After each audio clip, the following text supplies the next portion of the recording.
Quiero saludar a quienes me acompañan en la mesa, a Ana Cañizares Lasso, catedrática de Derecho de la Universidad de Málaga, a Manuel Díaz Martínez, catedrático de Derecho Procesal de de la UNED, y a Laura Barrios, subdirectora general de Tirán Lo Blanch, que tiene buena parte de protagonismo en el día de hoy. Hoy lo que vamos a hacer es tener una conferencia. Yo le pedí a Ana que así fuera, que no solo presentáramos el libro, sino que aprovecháramos que la teníamos a ella y en este caso a Manuel también aquí para que nos contaran, para que nos hablaran de algún tema de interés. Y qué mayor interés que el recurso de casación, del recurso de casación civil, las novedades. Ya hemos tenido alguna actividad formativa en torno a él, pero va a ocupar mucho espacio. Es importantísimo que los abogados canalicemos bien nuestros recursos a partir de ahora. Las novedades son muy importantes. Y quiero hablar también de la oportunidad que tenemos, que nos brinda Tirán Lo Blanc. Tenemos un acuerdo ya durante más de una década con Tirán Lo Blanc y con el Colegio de Abogados de Málaga. No solo tenemos la biblioteca virtual de Tirán a disposición online para todos los colegiados, sino que la base de datos, y también desde hace un año y medio tenemos toda la publicación de Tirán en nuestra biblioteca a disposición de los colegios. Creo que tenemos retraso de unos días. En la semana que viene tendremos ya el comentario del Código Civil, que he preguntado esta mañana y se ha retrasado, pero la semana que viene ya lo tenemos en la biblioteca. Estamos hablando de que vamos a contar con dos obras de una extensión, de una profundidad que no son normales, que requieren de un esfuerzo importantísimo. Son obras que marcan la carrera del que las aborda, y tenemos aquí a Ana, que lo ha hecho con el Código Civil, y a Manuel con la Ley de Enjuiciamiento Civil. Y yo lo que quiero es poner en valor el trabajo que ellos hacen, las posibilidades que tenemos los que trabajamos el día a día del derecho, de poder profundizar, de tener todo ese análisis a nuestra disposición. Darle desde la abogacía de Málaga y desde la abogacía las gracias, porque solo después de todas esas reflexiones, después de ver las cosas de una forma y de la contraria, podemos nosotros adaptar la realidad de la ciudadanía a las exigencias, a lo que requiere la norma. Muchas gracias a los dos. Enhorabuena y felicidades por el enorme trabajo. Lo he podido ojear tan solo, pero lo que aborda es importantísimo, tanto en cantidad como en calidad. Y también gracias a Tirán, porque hoy es una de las referencias editoriales cada vez más necesarias en un mundo donde la reflexión y el trabajo pausado cada vez ocupa menos espacio. El que podamos contar en España con una editorial como Tirán, que ha hecho un recorrido medio teórico, lo hemos hablado muchas veces, en poco espacio de tiempo, pero que ha ocupado un espacio en el mundo editorial que no tendríamos. Este tipo de obras hoy es muy difícil que vean la luz de la mano de otras editoriales. Por lo tanto, muchas gracias a los autores, muchas gracias a Tirán, y os dejo con ellos pidiendo disculpas porque tenemos 3 eventos de formación más en el colegio, y voy a intentar repartirme por todos ellos en esta tarde. os dejo y continuáis. Va a tener la palabra ahora Ana Cañizares, a quien no dejaré de agradecerle su trabajo y la predisposición a colaborar siempre con el colegio en cada cosa que hacemos. Muchísimas gracias, Ana. Gracias también, Manuel. Gracias, Laura. Venga, pues entonces empezamos. Bueno, lo primero que hay que preguntarse es por qué a finales de junio, ya casi en verano, un gobierno en funciones con las Cortes ya disueltas, pues modifica, entre otras cosas, lo que a nosotros hoy nos ocupa, que es el recurso de casación civil. Y para ello, yo creo que cualquier reforma, y más de la envergadura de esta institución, el prisma de partida tiene que ser cuáles son los fines que tiene que cumplir el recurso de casación civil. Yo recuerdo hace ya 15 años, en el Tribunal Constitucional, cuando había magistrados con autoritas, y entre ellos mi querido maestro, el profesor Jimeno Sendra, pues debatimos durante 3 o 4 horas sobre dos cosas: las relaciones entre Tribunal Supremo y Tribunal Constitucional, y cuáles eran las funciones de la casación civil del Tribunal Supremo, ¿no? Y allí él me dijo: mira, si están muy claras, están en la Constitución, solo tienes que jugar con el 123 de un lado y con los artículos 14, 9, 3 y 24. El 123, como todos ustedes saben, pues consagra al Tribunal Supremo como el órgano superior en todos los órdenes jurisdiccionales. Y, por tanto, es el máximo intérprete de la legalidad ordinaria. Luego tenemos el 9.3, que consagra el principio de seguridad jurídica, y el 14, el principio de igualdad. Eso nos lleva ya a un fin básico, que es el Tribunal Supremo, vía recurso de casación, tiene que cumplir con la función de la tutela del jus constitutionis. Tiene que preservar la aplicación de la ley y tiene que lograr la aplicación uniforme de esa ley, ¿vale? Las dos funciones, nomofiláctica y uniformadora del ordenamiento jurídico. Pero luego tenemos el 24, que consagra el derecho a la tutela judicial efectiva para la defensa de los derechos e intereses legítimos. Y entonces, aunque el derecho a los recursos es un derecho de configuración legal en materia civil, una vez que se ha previsto el recurso de casación, pues forma parte del derecho a la tutela judicial efectiva, ¿vale? Y por tanto, el Tribunal Supremo, vía casación, también tiene otro fin importante, que es la protección del jus litigatoris, que es la protección de los derechos subjetivos de las partes. Bien, pues siendo estas las dos funciones, protección del ordenamiento jurídico y protección de los derechos subjetivos de las partes, pues vamos a ver qué es lo que se ha hecho con esta reforma, ¿vale? No me resisto, aunque sea brevemente, a hablar de la técnica legislativa. Me ahorré, por salud mental, ponerles el título de ese Real Decreto, que es el que reforma esta institución, porque básicamente lo que viene a decir es que Real Decreto por el que se adoptan y prorrogan medidas de ayuda a Ucrania, la reconstrucción de la isla de La Palma, la transposición de la directiva de modificaciones estructurales y bueno, conciliación de la vida privada. No se menciona en ningún momento del título de ese Real Decreto nada referente a lo que sean modificaciones procesales, cuando hay importantísimas modificaciones procesales que afectan a los 4 órdenes jurisdiccionales. Y en todos ellos se modifica el recurso de casación, pero donde sin duda la reforma es más profunda es en el ámbito civil. Bueno, 4 aspectos para mí muy negativos: precipitada, un gobierno en funciones con las Cortes disueltas. No creo que mediante un Real Decreto sea la mejor forma de reformar algo tan importante como lo que es la casación civil.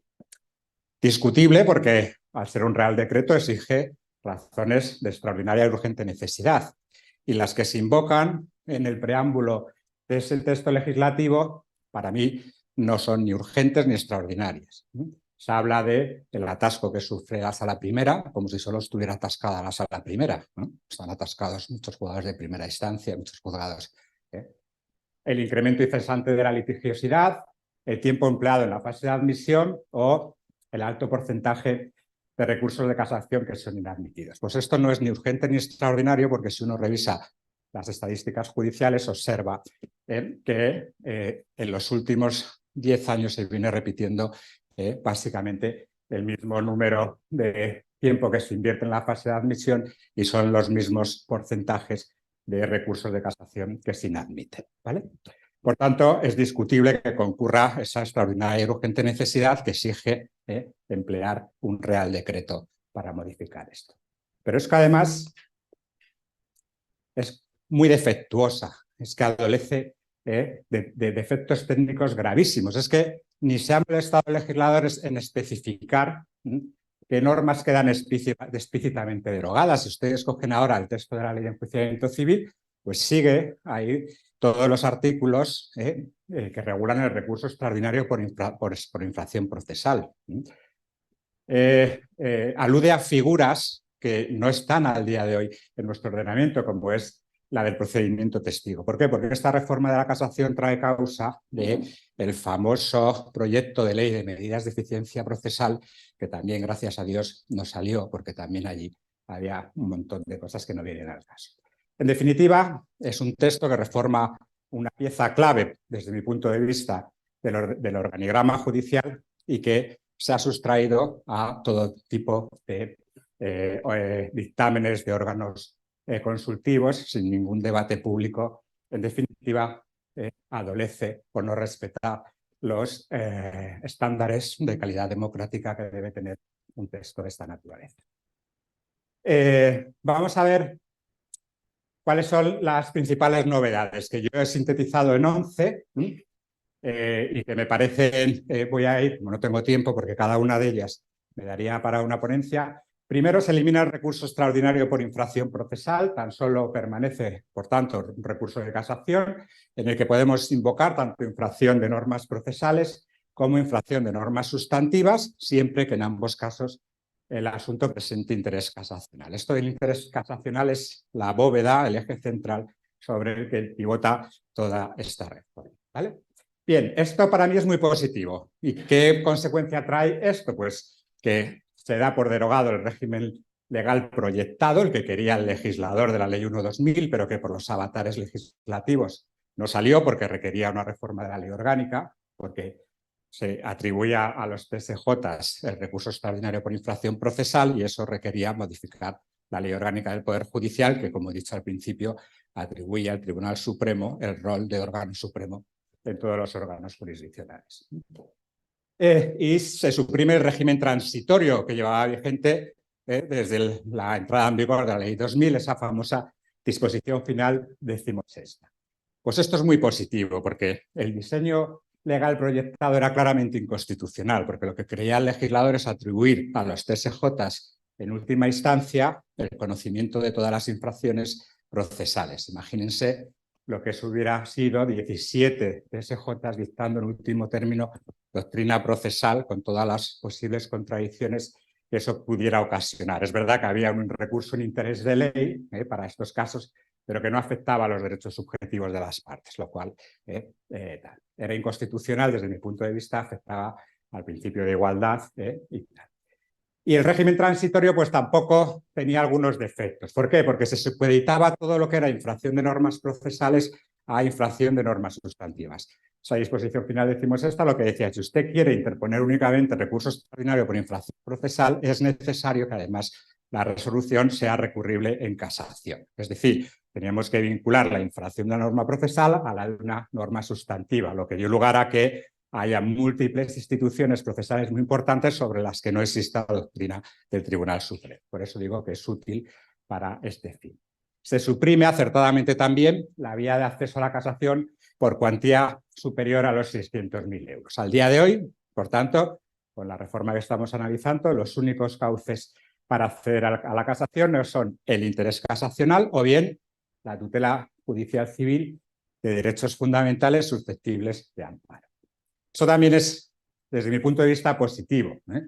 Que un asunto tenga una cuantía elevada no justifica en modo alguno que el Tribunal Supremo tenga que emitir su doctrina legal. La enjundia de un asunto no viene determinada por razón de la cuantía. Y, por tanto, ese criterio, desde mi punto de vista, convertía al Tribunal Supremo en algo que en modo alguno tiene que ser, que era una tercera instancia. Una opinión muy personal, que será criticable por muchos, ampliar la casación a la tutela judicial civil de todo derecho fundamental susceptible de amparo y teniendo en cuenta el escaso régimen de admisiones de amparo del Tribunal Constitucional, vamos a ver si no colapsa el Tribunal Supremo con recursos de casación al amparo de este motivo, que es el único que, por cierto, no requiere interés casacional. Si alega vulneración de cualquier derecho fundamental susceptible de amparo, puedo ir al Supremo, ¿vale? Se mantiene el concepto de interés casacional tal cual estaba, acuérdense, es infracción de la sentencia recurrida a doctrina legal del Supremo, sentencias contradictorias de audiencias provinciales. El único matiz es que ya se suprime como tercer vía para que el asunto tenga interés casacional, es que la sentencia aplicase un precepto sobre el que no existiera doctrina legal siempre que llevase menos de 5 años. Pues ahora se suprime esto acertadamente, que el precepto es indiferente que lleve más o menos de 5 años. Bien, empezamos con la risa. Se introduce un nuevo concepto de interés casacional notorio. Esto no es nuevo. Aquí lo que ha dicho el legislador y sobre todo la Sala Primera, que tiene mucha fuerza en el gobierno, parece ser, porque es el motivo definitivo que ha dado esta reforma, y dice, oye, nosotros queremos ser como un contencioso administrativo, ¿no? Y además, fíjense ustedes, esto de interés casacional, lo que dice la ley que tiene interés casacional, no hagan caso, tienen que ir luego y analizar, como ahora veremos, muy seriamente los acuerdos del Pleno no jurisdiccional de la Sala Primera del Tribunal Supremo, que, como ahora vamos a ver, pasan ya definitivamente a tener verdadero valor normativo. O sea, es una sala de gobierno del Poder Judicial, le estamos reconociendo de facto poderes normativos, con lo cual, con todo lo que ello supone. Bien, pues el Supremo aquí dice, bueno, aparte del interés casacional, metemos el interés casacional notorio y dice que tienen interés casacional notorio aquellos asuntos que tengan interés general para interpretar uniformemente la ley o estatal o autonómica. Ese interés general existe cuando la cuestión afecte potencial o efectivamente a un gran número de situaciones, por sí mismas o por trascender del caso objeto del proceso. Bueno, esto es muy discutible, que la notoriedad o el interés general. Aquí el legislador parece que identifica interés general con gran número de situaciones, necesariamente. Yo para esto que ha hecho el legislador, que va a exigir de acuerdos de la Sala Primera, interpretando qué es esto de interés general, para eso hubiera preferido que se deje al propio Tribunal Supremo la definición de lo que tiene interés general o notoriedad y no circunscribirlo a que el asunto afecte potencial o efectivamente a un gran número de situaciones. Bien, se introducen porque el Supremo tiene mucha fuerza, pues el legislador lo que hace es trasladar muchas cosas de esos acuerdos. Hay 3 acuerdos del Pleno no jurisdiccional de la Sala Primera, importantísimo, uno de enero del 2017, sobre el que luego volveré, y lo que hace es pues, trasladar esos acuerdos a preceptos legales y, por tanto, va matizando. No son recurribles en casación las sentencias dictadas en apelación por la audiencia provincial cuando resuelvan como tribunal unipersonal. Tienen los juicios verbales de razón de la cuantía, donde la sala de apelación se constituye con un solo magistrado, pues eso no tiene acceso a la casación. O tampoco podemos cuestionar la valoración de la prueba ni la fijación de hechos en el recurso de casación. Bien, aquí empezamos a cercenar derechos de los justiciables. La facultad que existía ahora de que si ambas partes lo solicitaban, la vista fuera preceptiva, ahora esto ya pasa a ser una decisión potestativa únicamente de la Sala Primera. Aunque lo pidan todas las partes, la Sala Primera, no, si quiere, pues puede obviar esa vista. Seguimos. 7. Esto para mí es muy criticable, porque infringe el principio de legalidad procesal. Estamos atribuyendo capacidad legislativa a un órgano de gobierno del Poder Judicial. Y expresamente en un precepto se dice que la Sala de Gobierno del Tribunal Supremo tendrá habilitación legal para regular la extensión el formato y otras formalidades de los escritos de interposición y oposición. El Tribunal Supremo estaba esperando esto como agua de mayo y nos hizo esperar y, mediante acuerdo de 8 de septiembre de 2023, pues como si fuéramos los niños, me recuerda a los cuadernos Rubio que teníamos que rellenar sin salirnos de las casillas y tal, pues establece una técnica casacional de carácter muy técnico que habrá que observar al interponer nuestro recurso de casación. La forma, la extensión y todo precedido de una carátula, es decir, atribuimos funciones legislativas a un órgano de gobierno. Bien, seguimos aquí. Se invierte lo que existía hasta ahora. Bueno, antes de eso, se otorga también de manera indiscutible al letrado de la Administración de Justicia del Supremo, una vez que hemos pasado el primer filtro de admisión ante el órgano ACU, la Audiencia Provincial, remitidos los autos al Supremo, el letrado de la Administración de Justicia del Supremo, pues comprueba, quiero pensar que únicamente los aspectos formales, que la resolución es recurrida, que está interpuesto en tiempo y forma, que se ha constituido el depósito, los supuestos especiales para recurrir el 449, etcétera, y dice que si no se cumplen esos presupuestos, mediante decreto inadmite el recurso. Eso vulnera el derecho a la tutela judicial efectiva.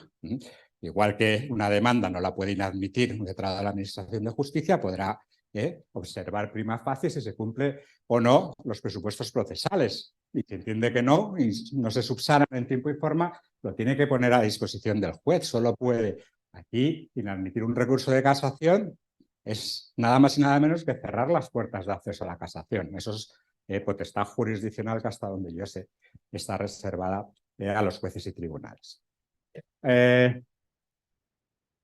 Fíjense ustedes, esto es muy importante. La inadmisión ahora de los recursos, lo que sucede en el 86% de los casos, se va a realizar por providencia sucintamente motivada y, por tanto, donde hay que motivar son los autos de admisión. Quédense con todo esto para las conclusiones que luego veremos.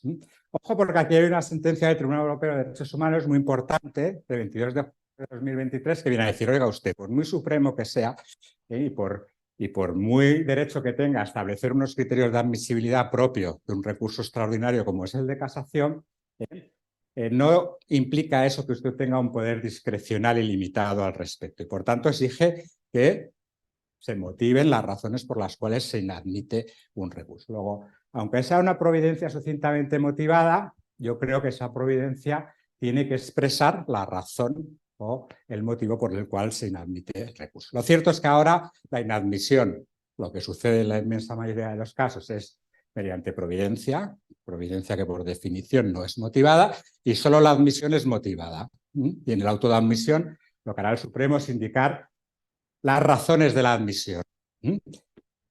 Bien.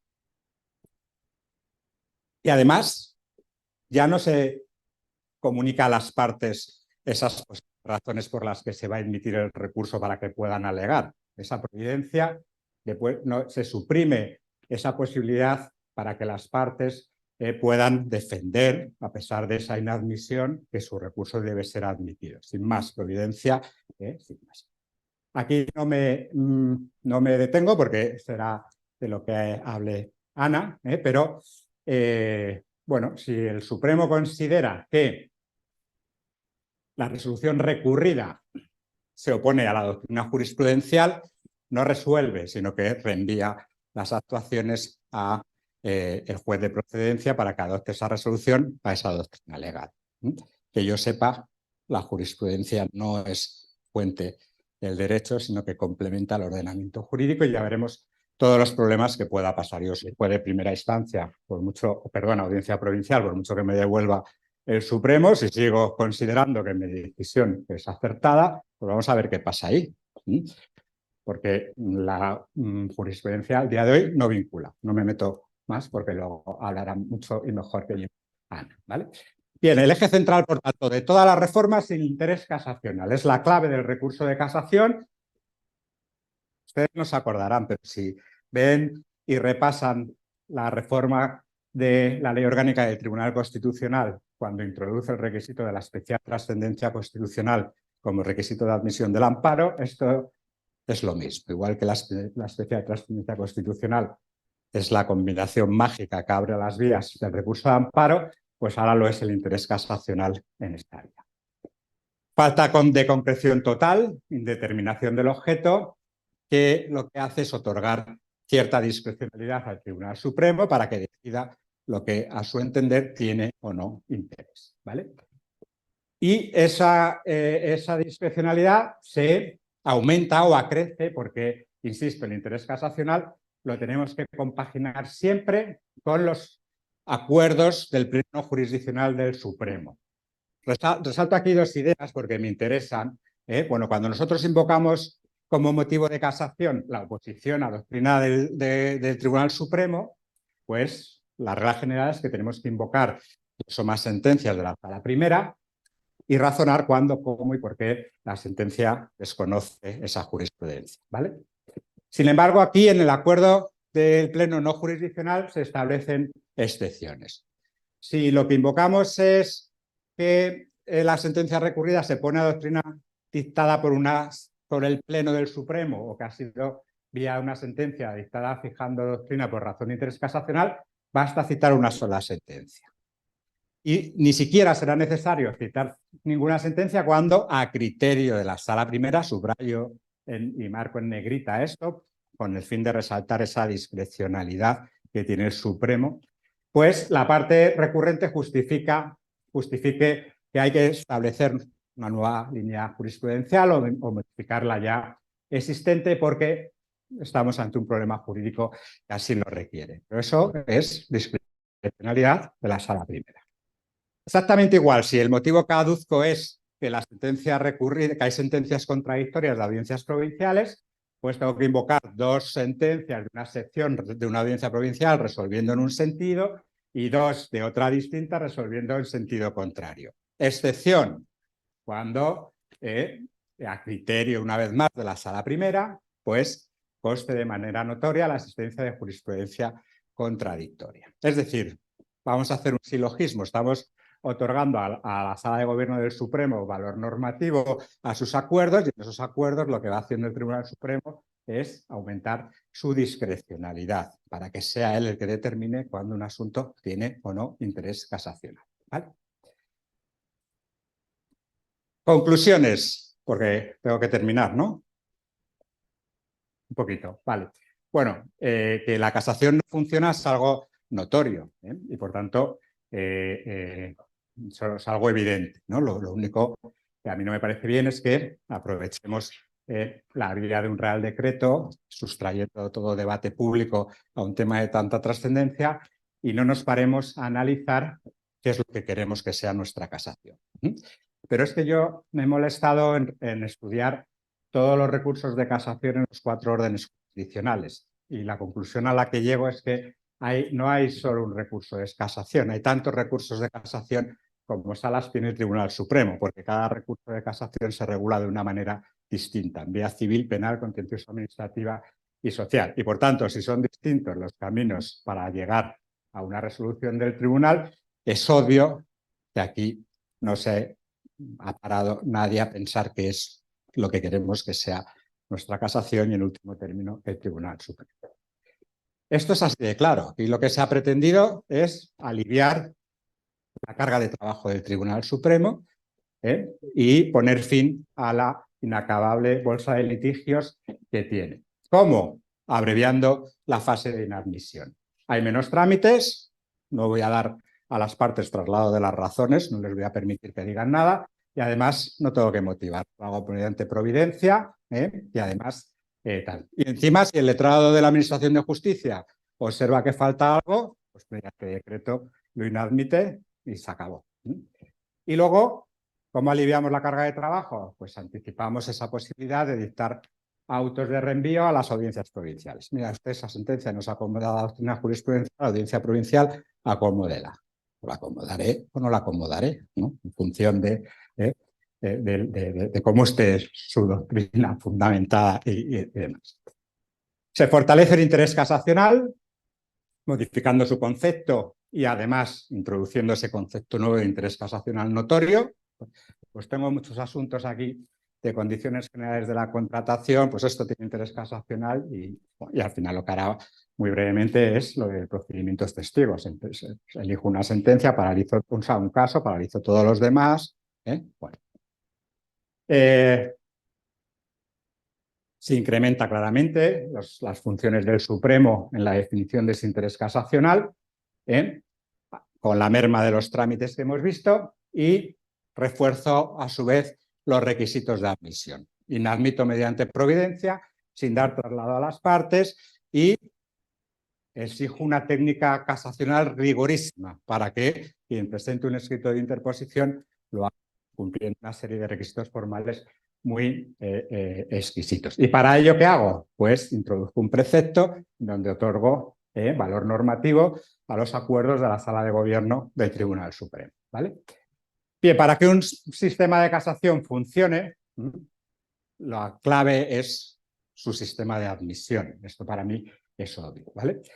Y si queremos que la Sala Primera, como debiera ser, se convierta en verdadero garante del ordenamiento jurídico, hay que evitar el hiperformalismo y hay que poner el acento en ver si el recurso planteado identifica un problema jurídico que requiere o no que el Tribunal Supremo se pronuncie.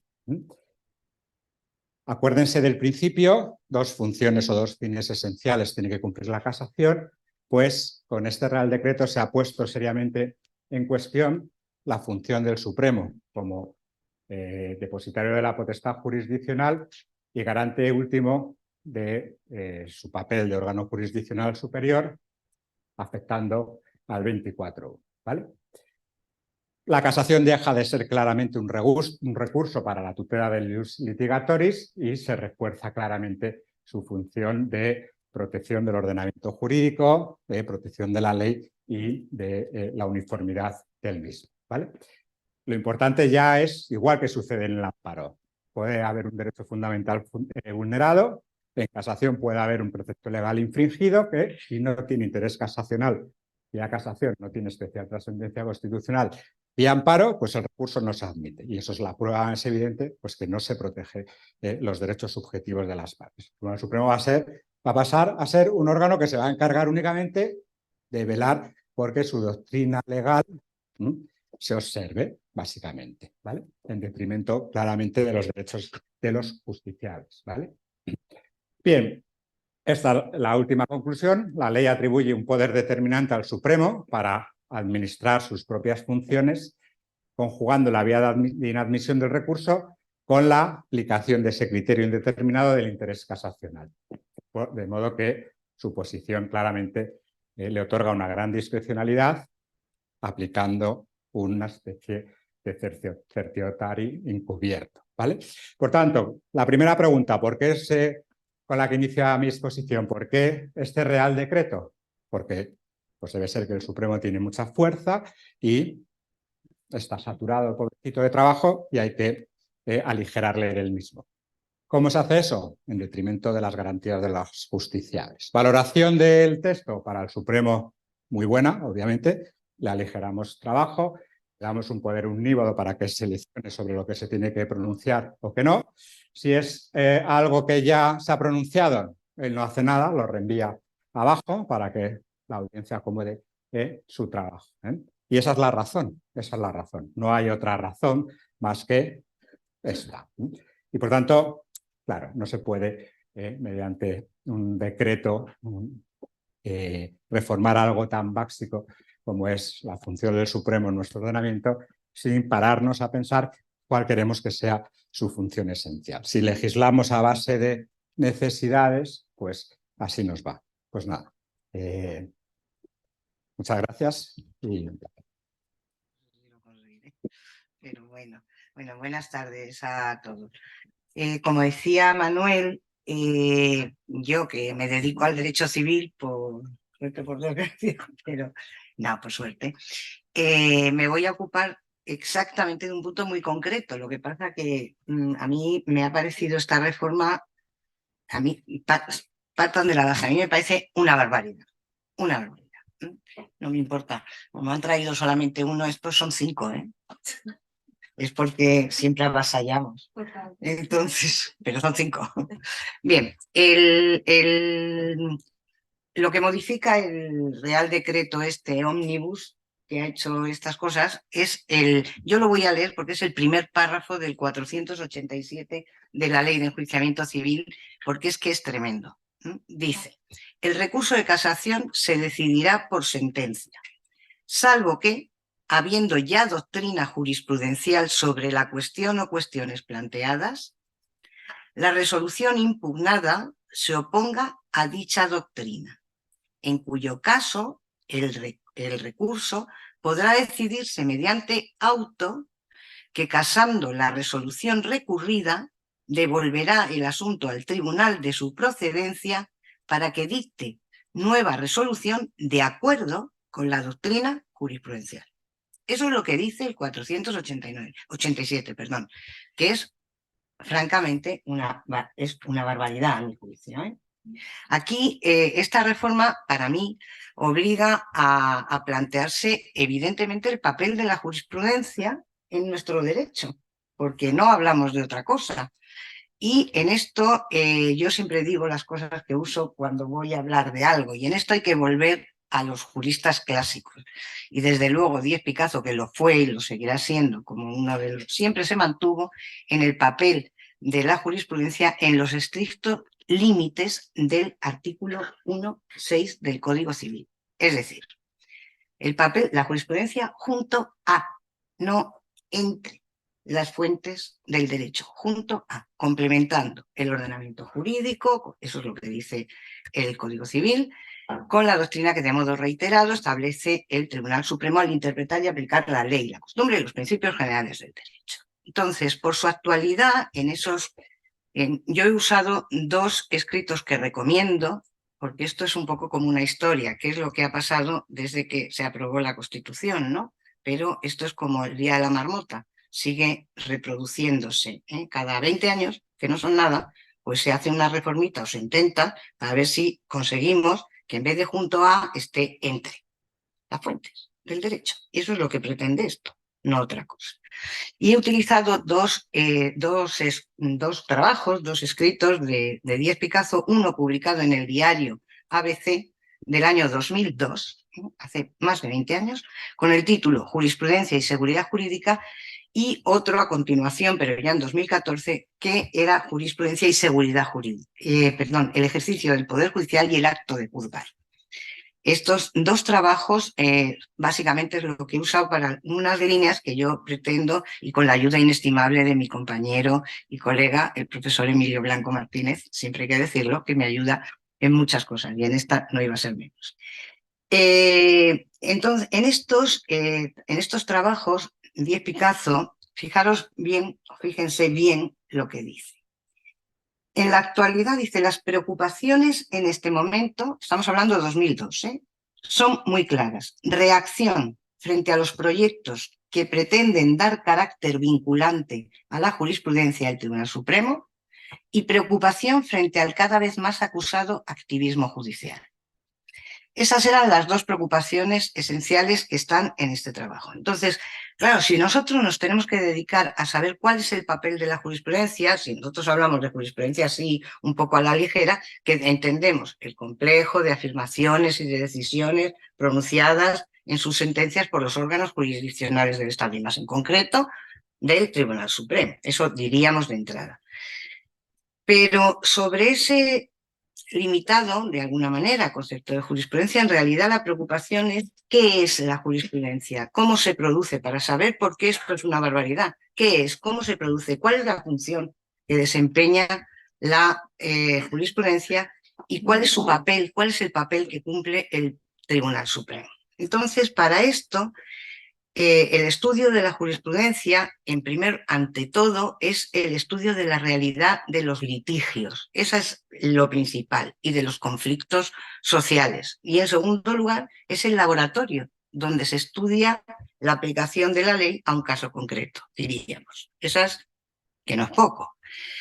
Dicho esto, claro, respecto del papel de aplicación de la ley, y esto ya introduce la primera cuña en esta posibilidad, y eso lo saben todos los juristas prácticos que están aquí, que lo saben mucho mejor que yo, que es trascendental, es la fase de fijación de los hechos, sobre los que la decisión va a recaer. Claro, en la fase, ahí hay que decir dos cosas o hay que tener dos consideraciones. Uno sería denominar lo que sería la historificación del litigio. ¿Esa historificación qué es? Esto es muy curioso porque el juez no decide nunca necesariamente sobre los hechos reales. No. ¿Por qué? Porque el litigio que se decide en la sentencia, comienza siendo en realidad un drama humano, un drama vital, el que comienza, ¿no? Pero para llegar hasta el juez, ese drama tiene que pasar por una serie de tramos que finalmente, primero lo decantan y acaban deshumanizándolo. Eso, además, ante todo, el litigio no es nunca la vida que está pasando en ese momento, es algo pretérito, es algo pasado, algo que pasó. Además, el juez, el conocimiento que el juez tiene sobre los hechos no le viene nunca por transmisión directa. ¿Por qué? Porque en realidad al juez se le informa de los hechos. Entonces, ¿quién le informa? Generalmente, a veces las partes, generalmente los abogados. Entonces ya el litigio ahí estaría ya la primera historificación del litigio. Ya es una historia, ya es lo que han contado. Pero además hay una segunda fase que es igual o más importante, de historificación, que es la historia que el propio juez se crea por sí mismo de lo que le han contado. Entonces, esa historia sobre la narración que han hecho las partes, y ahí la interpreta y hace la interpretación de los hechos. Y luego está una segunda fase, que también los juristas prácticos, abogados, conocen perfectamente, que son los amplísimos poderes que tiene el juez para construir el relato de los hechos. Porque claro, para destacar lo que considera relevante, ¿no? Y lo que considera indiscutible, y para relegar de alguna manera, ocultar los hechos que escapan a esa historia, que es la que en resumen hay. Eso sería la historificación. Claro, el juez tiene el poder de construir el relato de los hechos y, por tanto, deducir o inducir la norma que va a aplicar a esos hechos, pero si esto se da en todo tipo, y lo ha dicho Manuel antes, si esto se da en todo tipo de litigios o en todas las partes, por decirlo de alguna manera, en el ordenamiento jurídico, ¿qué no se da en el derecho privado? Donde de lo que hablamos es de actos y de negocios jurídicos, que son frutos de la autonomía de la voluntad. Ese solo dato, la redacción de una cláusula, la singularidad de un pacto, la modificación de una disposición testamentaria, eso hace enormemente difícil la formación de jurisprudencia y que haya dos casos iguales. Enormemente difícil. Esto no quita lo que sería la interpretación de la ley. Esto es la función de jueces y tribunales. Esto no quita que hay que seleccionar la norma, esclarecer el sentido de la norma, interpretar la norma, y ahí, a ser posible, hay una interpretación literal, gramatical, lógica, sistemática, etcétera, que evite el subjetivismo, el arbitrismo, la justicia del cadí, etcétera. Por tanto, debe quedarse en ese marco. Y una segunda fase, dentro de esa aplicación e interpretación de la ley, que es verdad, que es, ya entramos en la creación, que es cuando hay lagunas. Esa sería la función, ¿no?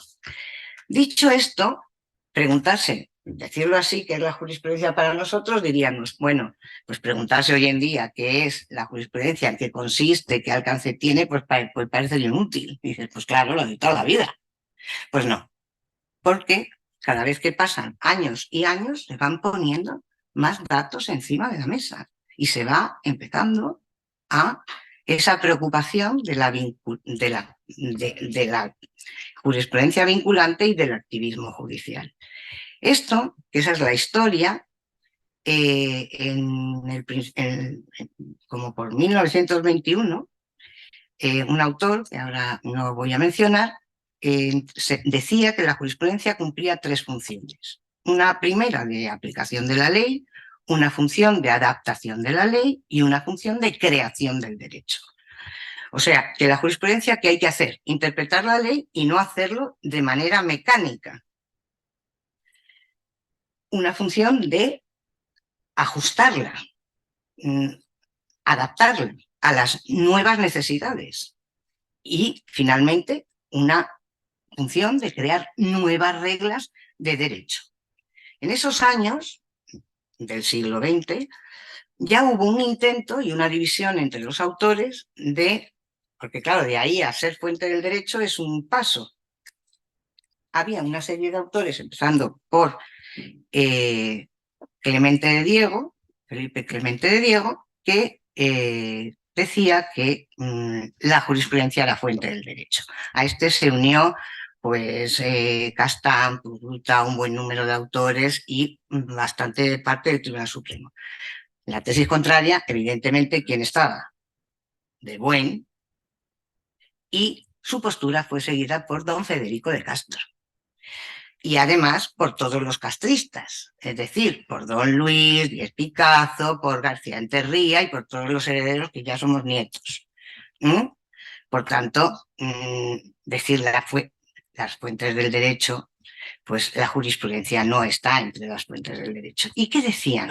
Ahí podemos justificar, se ha podido entender la jurisprudencia como norma consuetudinaria, se ha podido entender como norma dentro del realismo jurídico, pero ni son normas consuetudinarias ni realismo jurídico, porque realmente está bastante claro que los tribunales en sus sentencias ni crean ni producen nunca normas jurídicas. Por lo menos normas jurídicas en situación de igualdad con las normas legales. Otra cosa distinta es que, porque nuestras normas son supuestos de hecho y consecuencias jurídicas anuladas a los supuestos de hecho. Otra cosa es que en las sentencias puedan aparecer, o sea, que en ocasiones haya creación jurisprudencial. Sí, pero no que puedan aparecer o manifestarse como normas en las sentencias que resuelven casos concretos. Eso no es posible. Ese salto es un salto mortal.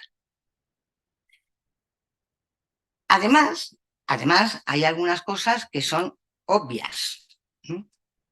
Primero, nuestro sistema, la Constitución, sienta la separación, algunos se reirán, claro, sienta la separación de poderes.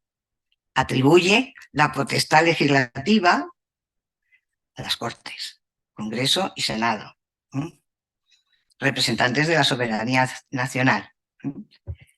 Y los jueces y tribunales, que están sometidos, como dice la Constitución, únicamente al imperio de la ley,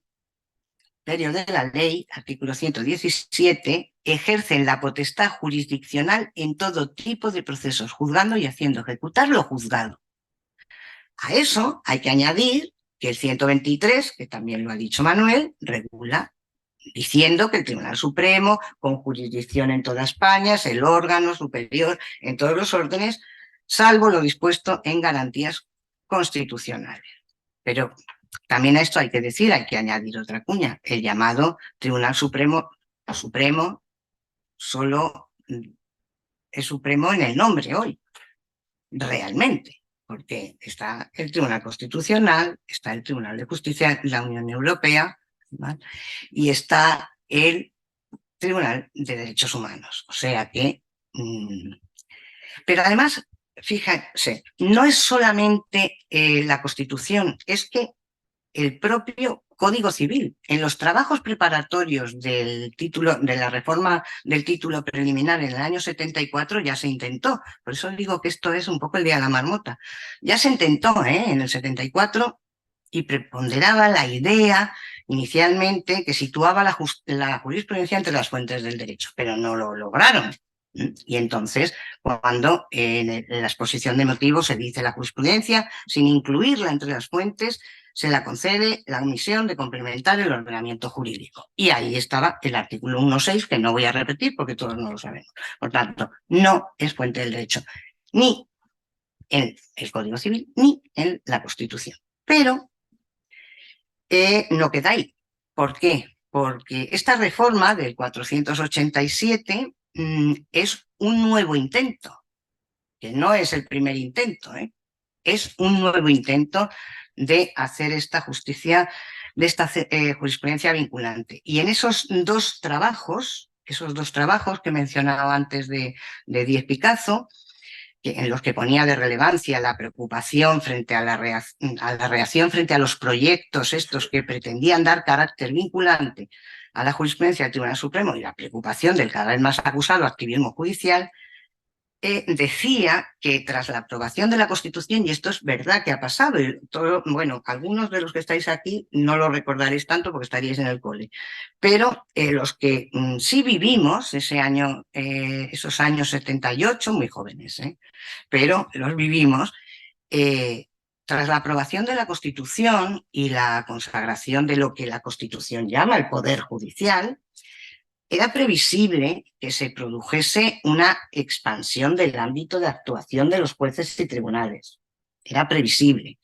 Y ahí, como también ha dicho Manuel, el Estado de Derecho es sobre todo un Estado de libertades y garantías. Y son los jueces, no el Poder Judicial, son los jueces los que tienen encomendada la tarea de protegerlas. Entonces, la cuestión es si el Poder Judicial reside en los jueces y tribunales singularmente contemplados, o si se pretendía en aquel momento construir una estructura del Poder Judicial al modo de los demás poderes del Estado.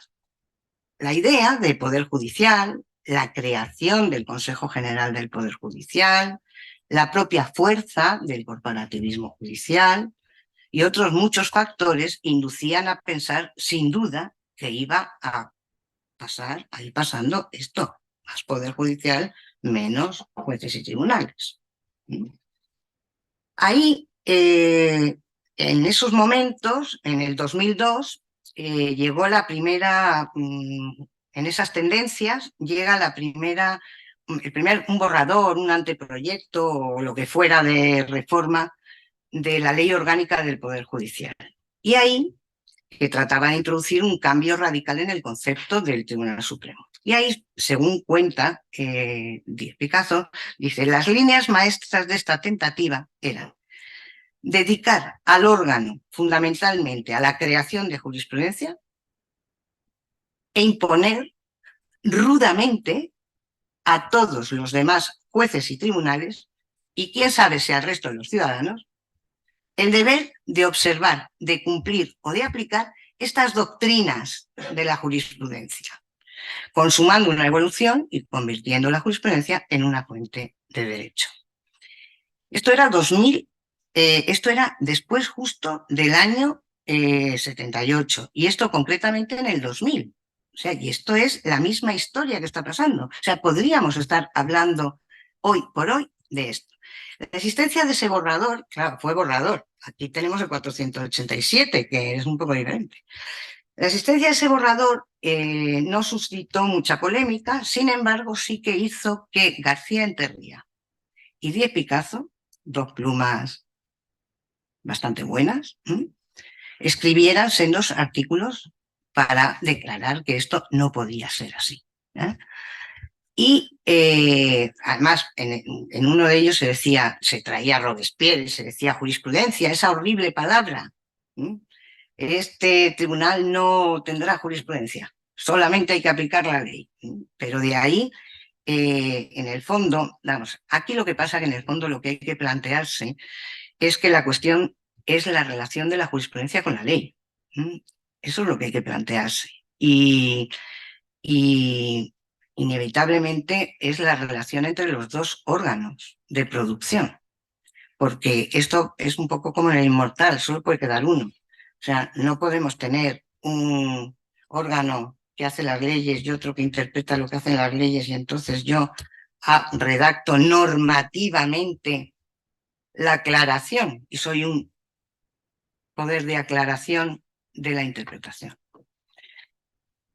Literalmente decía Díez Picazo, lo primero que hay que decir es que la pretendida o supuesta reforma es un ataque despiadado a la independencia de los jueces y tribunales, tal como ésta se encuentra reconocida en la Constitución, lo que, dicho sea de paso, haría la reforma inconstitucional. Se sustituye la susodicha independencia, que no es otra cosa que una directa vinculación de cada juez con el ordenamiento jurídico, por una férrea dictadura jerárquica. ¿Por qué pasa eso en esos años? En el fondo, se decía que era una pérdida del norte por parte del Tribunal Supremo, que es un poco lo que está pasando también ahora. Dice, bueno, aquí lo que hay que hacer es sacar rápidamente este colapso que tenemos, ¿no?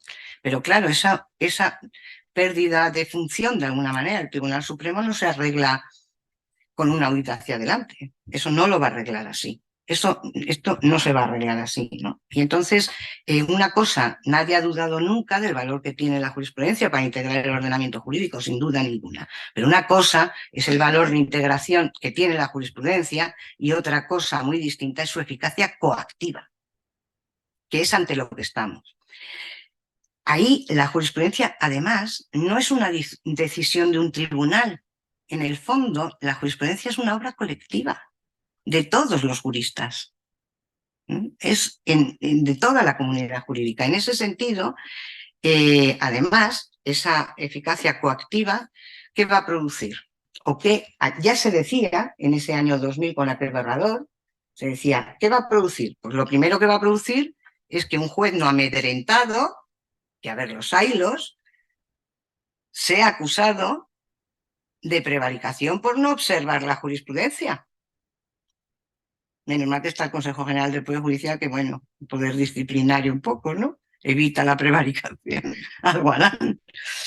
Una barbaridad lo que estoy diciendo, pero llevado a su extralimitación. El segundo tipo de efectos, que también aparece casi de inmediato, menos mal, basta establecer las diferencias entre el caso que se supone que sentó la jurisprudencia y el actual.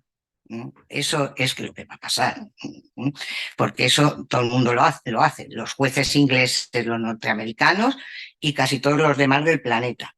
O sea que eso pues pasará. Y el tercer tipo de efectos tiene que ver con que el Tribunal Supremo no es de Supremo es solamente el nombre, porque es que está el Tribunal Constitucional, está el Tribunal de TJUE, está el Tribunal de Derechos Humanos, donde habrá bastantes cuestiones para plantear. Es sabido que esta idea de que la doctrina del Tribunal Supremo fuera vinculante no se abrió paso en aquellos años, en el año 2000. Pero está sabido que se ha abierto la veda ahora, porque aquello fue un borrador o un algo de reforma. Pero esto ha reformado la ley de enjuiciamiento civil. Entonces, ahí, este sistema de reenvío es que yo creo que es una barbaridad, porque hemos visto cuál es el papel de la jurisprudencia. Es que si la jurisprudencia no evoluciona, y esto es no evolucionar, porque esto es, yo le respondo por un auto y le digo, corrija, tache, blue pencil, tache, y vuelva a hacerlo. O sea, imaginemos que esto de verdad fuera así, que yo no lo creo que vaya a pasar, ¿eh? Sí va a pasar, espero que no. Yo no lo creo. Imaginemos qué hubiera pasado con la restitución de cantidades en las cláusulas suelo. Que se hubieran quedado a partir del 9 de mayo del 2013, ¿no? ¿Qué pasaría con el IRPH? ¿Qué hubiera pasado con el derecho de daño? Por ejemplo, que ha sido una evolución claramente en un ordenamiento como el derecho privado, que los casos son singulares. Es que hay miles de matizaciones entre unos casos y otros. Pero vamos, dicho así, ya sí quiero terminar, que estoy justo cumpliendo el tiempo, ¿no? Una cuestión que dijo don Luis se nota que es mi maestro José María Miquel, ¿eh? Pero este es el abuelo, entonces hay que respetar a los mayores. Decía, es que es genial, la verdad es que esos dos artículos les recomiendo porque es que es una maravilla, la pluma es una maravilla. Decía, dice, todo esto hace que los pretendidos efectos mágicos del elixir se terminarán disolviendo. Dice, porque al final las cosas vuelven al mismo sitio. Las doctrinas de los tribunales serán eficaces porque sean racionales, obra de todos y compartidas por todos, porque persuadan y porque convenzan. Sustituir la convicción, que es racional, por la imposición no parece la mejor medicina. O sea, que él decía que esto no iba a llegar. Yo creo que esta reforma de este sistema de reenvío probablemente se cargará, primero porque es inconstitucional, segundo porque está el TJUE, menos mal, tercero porque los casos y más en derecho privado no son iguales y al final, en realidad, la jurisprudencia, ¿qué es? Un diálogo con los hechos, un diálogo con la ley y un diálogo con la doctrina, que no lo he mencionado, pero también porque somos comunidad jurídica. Y solamente es verdad que esos cambios en la jurisprudencia se van produciendo, de alguna manera tienen una aquiescencia de la doctrina científica y de los operadores jurídicos, porque si no, esto no funciona. Entonces yo creo que, sinceramente, espero que esto se quede como el elixir en agua de borraja. Y muchas gracias.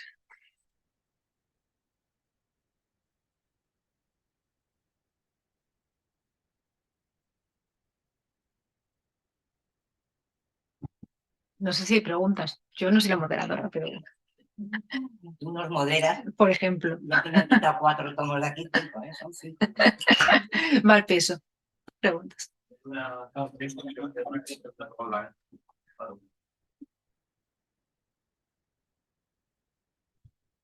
Hola.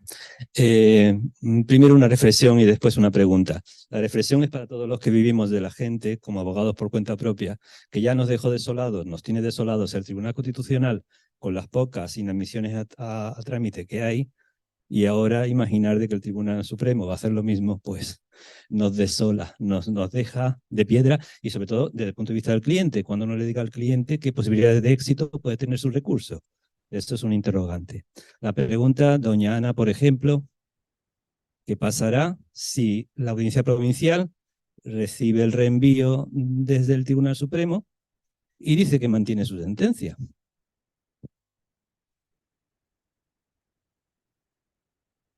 Eso es claro, grave.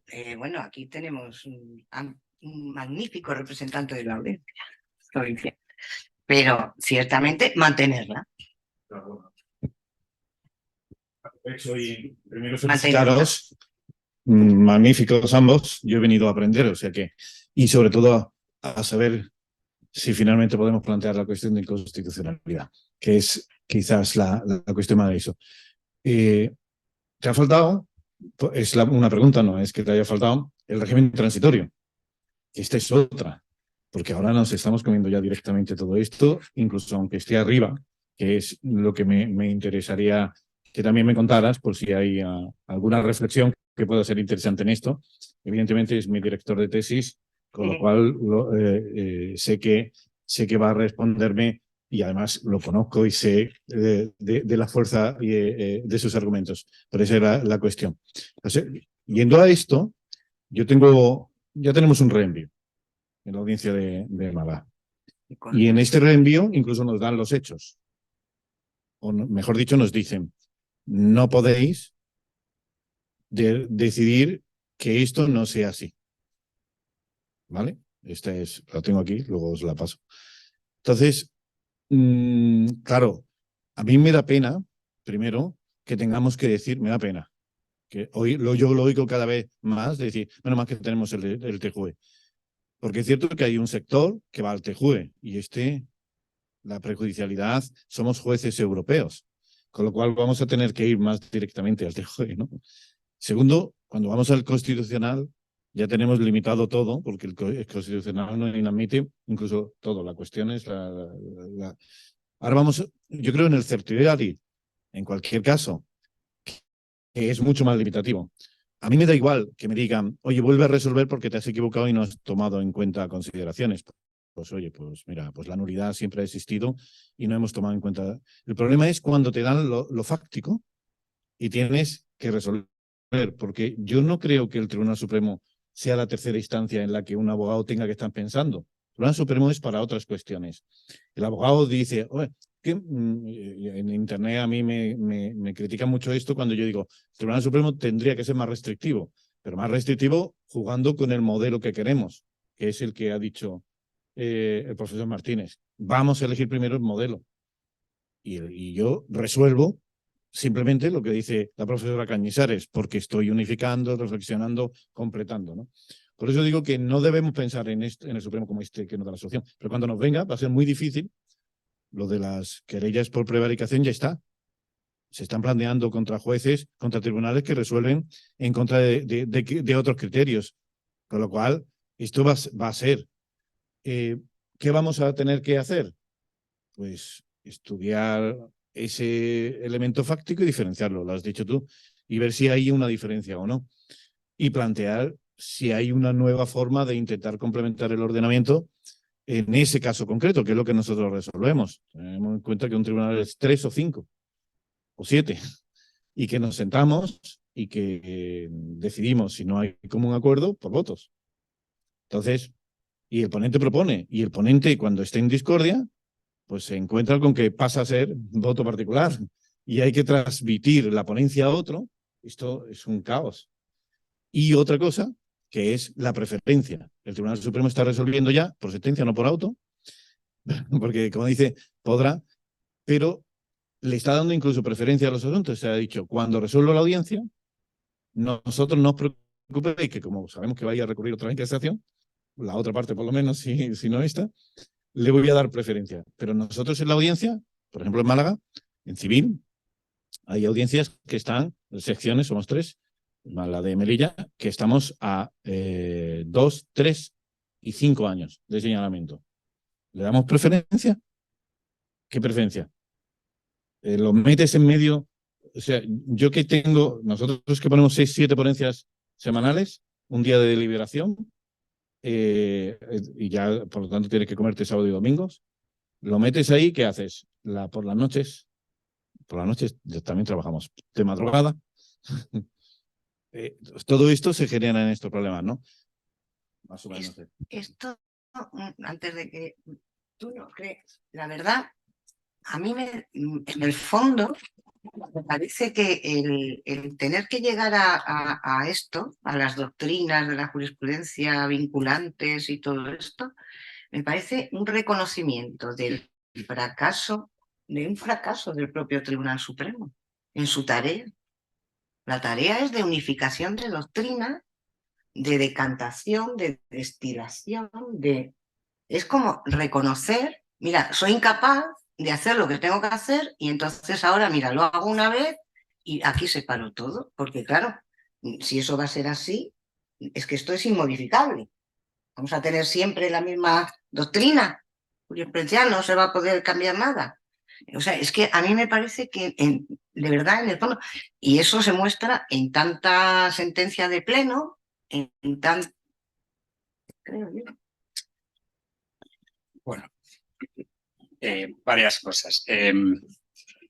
Claro, vamos a ver, si el Supremo dice que la sentencia de la audiencia provincial contraría su doctrina jurisprudencial, es que se ha tenido que estudiar el asunto, no le cuesta tanto a continuación resolver. Al final, esto de la técnica del reenvío, en fin. Aquí lo cierto es que hay que poner orden. También es que lo que tenemos que plantearnos una vez por todas es que no todo no tiene que llegar ni al Supremo ni todo tiene que llegar al Tribunal Constitucional. Por eso yo no estoy de acuerdo con que ahora permitas ir al Supremo en casación para la tutela civil de cualquier derecho fundamental que tenga acceso al amparo. Usted ya ha hecho valer su supuesta vulneración de derecho fundamental en primera instancia, usted tiene la apelación y váyase usted al amparo al Constitucional. Tal. Y lo mismo el Supremo, ¿no? Porque claro, aquí estamos criticando mucho al Supremo, pero habría que ver los escritos de interposición de recurso de casación que interponen muchos abogados en este país, donde es que es un galimatías mezclando motivos, invocando distintos preceptos sin ningún orden, sin ningún concierto. Todo tiene que ir al Supremo porque hay fondos de litigación, en fin, o sea, que la realidad no se puede desconocer y entonces hay que poner freno. Pero el freno no se pone mermando los derechos de los justiciables, se pone estableciendo de raíz lo que tiene acceso a la casación y lo que no tiene, ya está, y estableciendo el papel que tiene que cumplir el Tribunal Supremo. Régimen transitorio es una evidencia más de toda la regulación legal, ¿no? Pues dice, bueno, pues aquí todo lo que ya se inició con el otro sistema, yo, como no cumple usted todo esto, se lo inadmito por providencia, sin motivación. Es un poco fuerte todo esto, ¿no? Y sobre todo, a mí lo que me preocupa es eso, que es que no hay el recurso de casación conceptualmente tiene que ser el mismo en el orden jurisdiccional en el que estemos. La función del Tribunal Supremo, que se infiere de la Constitución, tiene que ser la misma en civil, en penal, en contencioso y en laboral. Y no puede ser que en uno se objetivice el interés casacional, que en el otro se añada el interés casacional notorio, que el Supremo a golpe de acuerdo vaya modificando los requisitos de admisión, porque todo eso lo que genera es inseguridad jurídica y eso no es lo que quería el legislador de la Ley 1/2000, que en su exposición de motivos lo que decía, vamos a intentar objetivizar al máximo lo que puede llegar al Supremo para dotar de seguridad jurídica a los justiciables. Interés casacional notorio, pues eso contribuye poco a dotar de seguridad jurídica.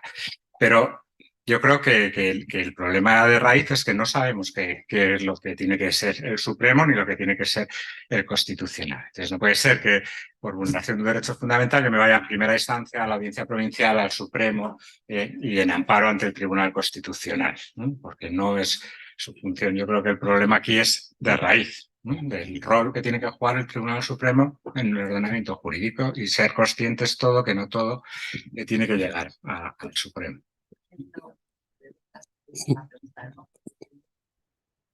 Sí, voy a intentar ser muy rápido. Yo entiendo los problemas de la doctrina, incluso los problemas de los jueces, pero tengan en cuenta que si existe un recurso de casación planteado en el Supremo es porque hay un abogado que se ha enfrentado con un folio en blanco, con un ordenador, y ante un cliente que ha tenido pues un revolcón en la audiencia, empieza a escribir al Tribunal Supremo y tiene que pasar por un calvario consistente en encontrar una norma, una costumbre, una ley, una costumbre, un principio general del derecho que haya vulnerado estos señores de la audiencia. Y estos señores de la audiencia no se dedican a vulnerar leyes, costumbres y principios generales de derecho, con lo cual supone un cierto esfuerzo. Y luego tiene que justificar que eso tiene interés casacional, porque no es, aquí no estamos discutiendo entre sentencias, sino estamos discutiendo la posible interpretación, aplicación indebida de una norma. Y luego tengo que tener cuidado de no tocar los hechos. Se ha redactado algunos. No tocar los hechos, ni las consecuencias de los hechos, porque me dice el Supremo que las consecuencias de los hechos tampoco.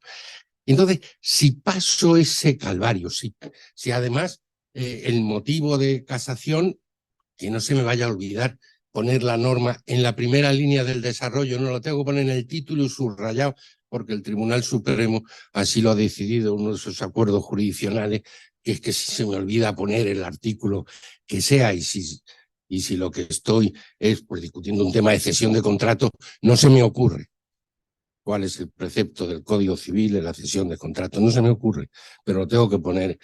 Y paso el trámite del letrado, y paso el trámite de admisión, y resulta que convenzo al Tribunal Supremo de que hay una infracción de una norma. Lo que le digo al cliente es que esto es como la OCA, has ganado porque vuelves a la audiencia. Pero esto es un disparate. Entonces, después de mi reflexión, mi pregunta es, ¿a qué hora y dónde está convocada la manifestación para pegar chillidos? Porque no lo entiendo. Bueno, muchísimas gracias. Esta intervención tenía dos partes. Por una lado la conferencia, por otra la presentación de la colección de los textos legales comentados. Yo soy Laura Barrios, soy la subdirectora de la editorial. Y yo sí que no les quiero robar mucho tiempo, pero quería hablar de tres cosas. ¿Qué es un proyecto editorial de esta manera? ¿Qué es esta obra? La segunda es de la colección y de la tercera es por qué la colección de textos legales comentados en el colegio de Málaga, ¿no? ¿Por qué? Pues alguna relación habrá. La primera, ¿qué es este proyecto editorial? Este proyecto editorial es uno de estos en los que hay que darles el 90% o el 99% de las gracias a los autores, en este caso los grandes coordinadores de las 6 obras, que les llamas para hacer una locura, tal y como son unos comentarios de este tipo. Hablamos de 5 tomos, 3 tomos, 2 tomos, o sea, cada uno tiene un montón de tomos, y coordinar equipos de decenas de autores. Y confían, van y dicen que sí. Entonces, ¿por qué dicen que sí? Bueno, Tirano Blanca es una editorial que ocupa el número 1 en prestigio académico y en ciencias jurídicas en España, según el CSIC, pero ocupamos el número 1 en todos los países en los que estamos que tienen ranking. Claramente siempre gracias a los autores que se arriesgan. Y en este caso lo que decidimos es que como editorial queríamos hacer un proyecto para la abogacía y que dejase huella constante, ¿no? Es porque hay unos comentarios, bueno, porque esencialmente esta colección tiene una estructura relativamente simple, se va precepto a precepto, se habla el concepto, la legislación, la jurisprudencia relacionada, qué formularios hay y un comentario. Entonces así cada uno de los artículos, de una forma absoluta y totalmente práctica. Está el Código Civil, el Código Penal, la LEC, la LECRIM, la reguladora de la jurisdicción social y el Estatuto de los Trabajadores. Esos son los 6 principales textos con los que hemos trabajado, y luego llegarán más y llegarán los recursos de casación. Esos van a ser graciosos también para verlos.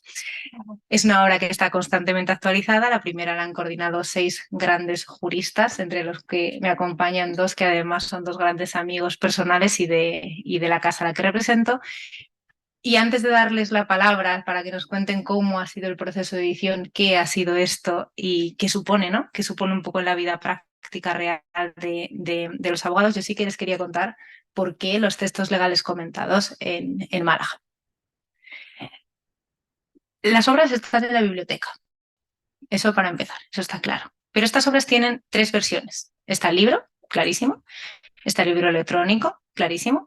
Pero está el tercero. Todos y cada uno de los colegiados y las colegiadas de Málaga tienen acceso a Tirán Prime. Dentro de Tirán Prime hay una solución, un apartado que se llama textos legales comentados. Eso quiere decir que cualquier persona que esté buscando información en una base de datos, cualquier persona que esté hiperbuscando, valga la redundancia, ¿no? Que esté leyendo un artículo y que de ahí quiera pasar una ley a lo que sea, puede trabajar sin salir de las plataformas sobre los textos legales comentados.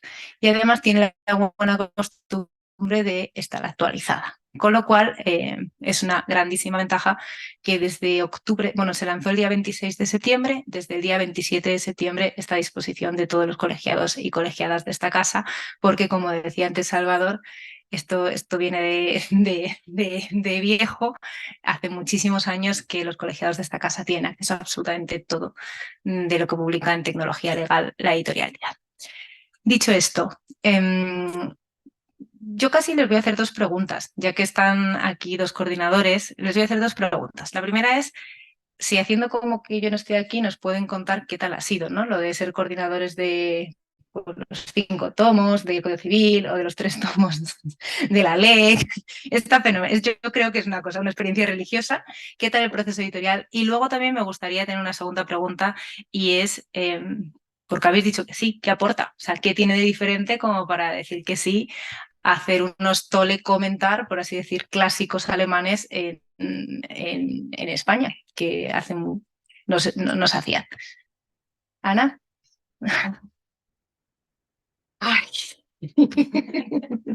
Esta historia comenzó hace 2 años y medio. Al final de la pandemia, justo. Gran idea post-pandemia. Sí, y Salva Vives ya me dice, ¿qué os parece? Me vas a decir que no, ¿eh? Y yo decía, digo, la verdad es que siempre hay una idea, yo siempre he tenido en mente, esa es la verdad, lo que pasa que, bueno, al final salió 5 tomos, soy reiterativa con los 5 tomos, pero es que, bueno, aquí estamos mayoría de autores de estos comentarios, ¿eh? Con lo cual es como si yo tuviera aquí un equipo diciendo lo que hemos hecho. Pero yo siempre he tenido en Alemania, hay unos comentarios al Código Civil en un tomo, el Palan, que debe ir ya por la 68 edición o más, o 70 y muchos, porque yo ya me debí quedar, la última que compré debía ser la 68, y ahí me debí quedar yo. Pero es verdad que es muy cómodo porque es muy reducido, los abogados lo usan una barbaridad, y esa idea fue la que originariamente tenía el comentario al Código Civil del Ministerio de Justicia, que eso se hizo en el año 80 es el 90 la primera edición y el 91 la segunda parte, porque ahí hubo una cosa en medio. Y a partir de ahí, cuando Salva dice, digo, la idea es una idea muy buena para el práctico del derecho. Es muy buena la idea, porque no eran comentarios doctrinales de estos que al final terminas 40 páginas en una, que no están, hombre, son utilísimos, pero para otra cosa. Pero esto era concepto. Normas interpretativas, vamos, estudio doctrinal seguido, con un máximo de 3-4 folios por artículo. Y si alguno hacía falta un poco más, se reducía adelante. Pero además hilado con legislación, jurisprudencia, formularios. Esto es, claro, esquemas, los esquemas, por favor, los esquemas. Hay que darle publicidad a los esquemas, que es una cosa fantástica también, para los alumnos es fenomenal. Entonces, eso te permite ir enlazando. Yo el otro día me pasó que digo, a ver, tenía que explicar la acción reivindicatoria. Y digo, a ver, seguro que había 348, digo, vamos, seguro que aquí hay. ¡Ping! Efectivamente, una demanda de reivindicatoria perfecta, ¿eh? Y eso no lo hemos hecho los de los comentarios. Quiero decir, la demanda es de formularios que se ha hecho por otra parte, pero es todo muy transversal. Entonces, los comentarios como tal son fenomenales para los prácticos del derecho. Son fenomenales. La historia de los comentarios, dicho eso, que al principio dices, venga, vale, pues claro, ¿cómo no vamos a hacer esto, unos comentarios? Esto ha sido sangre, sudor y lágrimas. ¿Para qué nos vamos a engañar? Esto no ha sido un nido de rosas. Muchos autores, unos que cumplen, otros que no, unos que luego hacen. Pero lo divertido que ha sido. Ha sido bueno. Esto lo hacíamos, eso yo tenía un amigo, muy, muy amigo, que decía, no, si esto lo hacemos para divertirnos. Sí, para divertirnos. Es increíble, la verdad, verlo al final así, que han quedado muy bien, ha quedado muy bien, y es una magnífica obra. Hay que mantenerlo y hay que actualizarlo, qué miedo me da. Pero es que la gracia es que no se quede en una claro, parte de 2091. Claro, yo juego ahí con ventaja, porque el Código Civil se toca menos, pero últimamente es que toca mucho el Código Civil. Y se toca, y más que se va a tocar si Dios no lo remedia. Si Dios no lo remedia. Y entonces. Manuel. Sí. Bueno, mis comentarios no están actualizados porque como el legislador tuvo a bien justo antes del verano, pues reformar la casación civil, pero ahora lo estará. ¿Por qué dije que sí? Bueno, pues no sé, es como la canción de los Panchos y Salva y tú me dices ven, pues lo dejo todo a nada. Acepté porque me parecía algo distinto a lo que hay en el mercado, porque no solo le veo utilidad para abogados, le veo utilidad también para estudiantes. Porque claro, el diseño de la obra te permite a quien solo quiere conocer el concepto de una institución, al que quiere profundizar en los problemas prácticos que plantea y cómo lo resuelve la jurisprudencia. Ese es el éxito y para mí el rasgo distintivo es el acceso online. Para mí, el que yo esté trabajando sobre litis consorcio pasivo necesario y tenga a golpe de clic la jurisprudencia, los problemas prácticos, interpretativos o incluso una contestación donde pueda aducir la falta de litis consorcio pasivo necesario, pues me facilita enormemente el trabajo. Yo trabajamos mucho, pero debo de reconocer que no fue tan complicado. Yo sí que tuve claro que el éxito de la obra pasaba por un número reducido de autores. Claro, tú tienes casi 2000 preceptos, yo tenía 800 y pico, ¿no? Entonces nosotros éramos poquitos y muy buenos, como Enrique San Juan, que participa en la obra. Y yo lo que hice es elegir a los mejores y decir, bueno, pues temas de ejecución, pues a un letrado de la Administración de Justicia. Problemas mercantiles de la ley, a Enrique. Gente especializada en distintas partes de la obra y luego, claro, Enrique pues le tenía, cuando uno fallaba, Enrique, coméntame el tal artículo, tal otro, y Enrique pues te comenta el 1, el 28, el 65, el 389. Y entonces fue fácil. El éxito de la obra está en las actualizaciones y para mí en a todos los abogados o a todos los que tienen acceso, en darles una mínima orientación, aunque sea online, de 2 o 3 minutos, para sacarle el verdadero partido que tiene la obra. Y porque creo que ese es el rasgo, porque comentarios hay muchos. Acabo de ver unos ahora, de la LEC también, pero no como estos. Entonces, creo que hay que potenciar esa vertiente online de la obra y todo vuestro potencial tecnológico para que tenga el éxito que se merece. Muchas gracias. Yo, para cerrar, de verdad, primero las gracias al público online, que casi nos matan cuando hemos empezado tarde. Los primeros comentarios es vais tarde, no empieza ya. Muchísimas gracias. Gracias por estar entre amigos y a todos los que sois colegiados y colegiadas de esta casa, de verdad que os invito a que trasteéis, disfrutéis. Os han dejado aquí las direcciones, se puede mandar quejas, ruegos, preguntas. A la editorial también nos encanta recibirlas. Y muchísimas gracias a todos. Buenas tardes.